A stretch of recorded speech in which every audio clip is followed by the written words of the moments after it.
Welcome to module number 3, branding. Now that you've decided on the product or service that you're going to go with, branding is the next step. So when it comes to branding, there's 3 things I want you to think about. I want you to think about the name itself. It should be short, it should be memorable, it should be descriptive.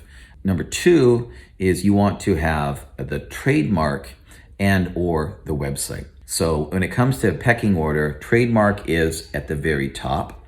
And the website, the .com, is next. And then finally, when it comes to your brand, is we want to hire a graphic designer to actually make a brand.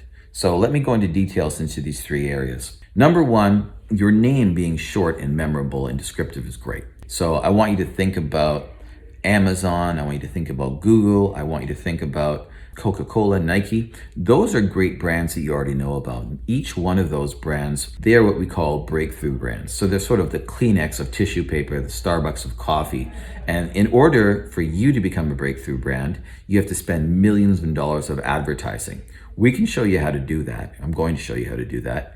And really, if your advertising can become a profitable channel, then you can advertise all the time. And that's what you want to do. That's how you get your brand exposure to help to get you to be a breakthrough brand. So you need to ensure that your name is short, it's memorable, and it's descriptive.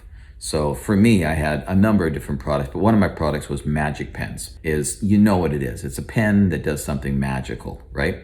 But it's short, magic pens, and of course is memorable. So if someone saw that product, it's a magic pen, you got to think to yourself, what are they going to be entering into Google when they go home, right? So that's what you want to have. Number 2 is trademark. So as I mentioned, it's the top of the pecking order. So if you have somebody that already owns your trademark, there is ways around it, but it's going to be a very big challenge. So if that trademark is open, you want to move with it. If it's one that's already secured, it's secured by a large corporation, and they're using the name and they're using the brand, you'll probably want to pick a different name altogether, okay? So there's a lot of weight in the value of a trademark. So go to trademarkia.com, also go to the uspto.org, and that way you can actually search the particular name, the particular category, and you can see if it's currently trademarked, you can see if it's been abandoned, and you can use those services to literally secure the trademark for yourself. But you want to put a lot of weight on the value of a trademark. And also website. The website is very important, and for me, it's helped to make me fortunes. For me, I've been around the pitch business and the as seen on TV business forever, as though it seems to me, but I've seen so many different products, and I know great products when I see them. I know great brands. So in a very early stage, I started securing these brands for these various products, because if you're in Europe or if you're in Asia or South America and you punch in magic pens, the .com is coming to the very top. So Google and other search engines put a lot of weight on owning the .com. They believe it's very relevant to whatever someone is punching in, and it is. So try to make sure that you have the .com. If it's not available, search it. And again, if it's not a live website that belongs to a big corporation, you want to try to search out the individual that owns that particular website and communicate with them directly. Now you can go to godaddy.com/whois or whois.com, and you can search the URL, and sometimes you'll see the registrant's or owner's name and email address and contact information. You can contact them directly. But if it's not there, you will see the registrar where their website is registered. So if you send an email to the registrar, they're obligated to forward it to the owner of that domain.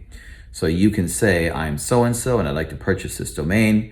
Please have the owner contact me at, and you put your telephone number in your email, and you send that to the registrar, and they're obligated to forward it to them. So a lot of people who are sitting on a URL, if they bought it for $20 10 years ago and they've been sitting on it and they're not using it, a lot of them will look at this as an opportunity to get their money back out of it, and maybe something more. But you just want to shoot these people straight, be sincere, let them know that you're trying to build something.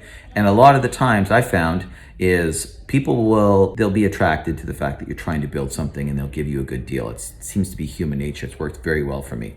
So that's what you do for the URL.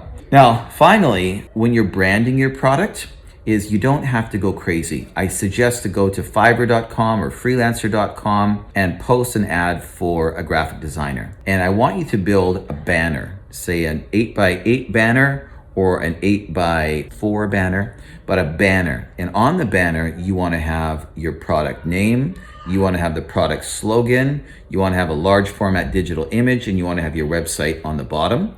On the left-hand side, you want to have your features and benefits. On the right-hand side, you want to have ideal for. You want to have 5 bullet points on either side for your features and benefits and for your ideal for. So this particular banner, yes, you can use it for a home show. So if you've got a painting company or you've got a landscaping company or whatever, or you've got a product company, you want to have that banner. And I want you to envision it, you're hanging it at the back of your trade show so people can see it. So when they're walking by, they say, aha, this is what they do.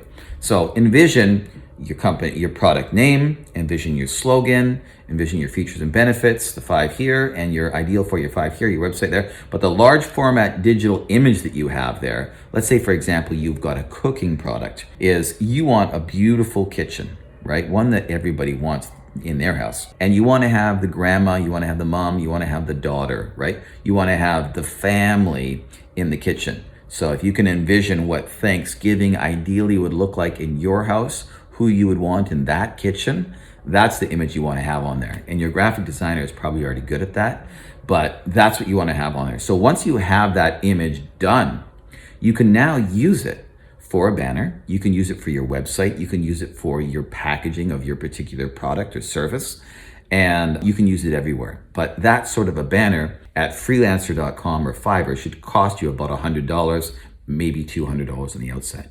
So anyways, there is the final package for branding. Good luck with your branding.